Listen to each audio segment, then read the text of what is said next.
7 декабря Национальный банк продал 35 миллионов долларов, сообщается на сайте финансового регулятора. Это была самая крупная интервенция за последние 3 года. А за ноябрь, в общем, Национальный банк республики трижды продавал валюту, чтобы стабилизировать курс сома. Всего было реализовано 53 миллиона 850 тысяч долларов.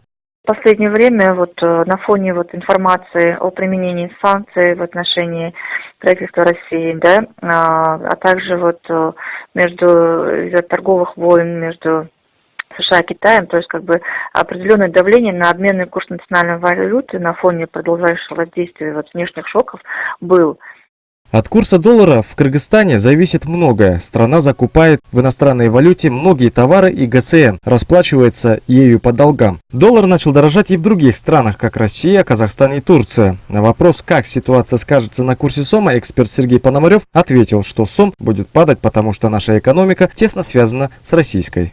К счастью, сегодня нет предпосылок для повторения сценария 2014-2015 годов, когда из-за падения курса доллара и тенге упал объем переводов. По крайней мере, нет экономических причин. Повлиять могут лишь политические игры между глобальными игроками. Национальная валюта Кыргызстана была введена в 1993 году. Тогда доллар стоил всего 4 сома 14 тыинов. За 25 лет сом подешевел почти в 20 раз. Самый высокий курс наблюдался последние 3 дня ноября 2015 года и 9-12 января 2016. В обоих случаях он составил 75 сомов 90 тыин. Напомним, выплаты по государственному долгу производятся преимущественно в долларах. Как рассказали в Министерстве финансов, они сверстаны по курсу 71,6 сома за доллар. Это расчетный показатель, не имеющий отношения к реальному курсу. В ведомстве заверили, что поводов для беспокойства пока нет.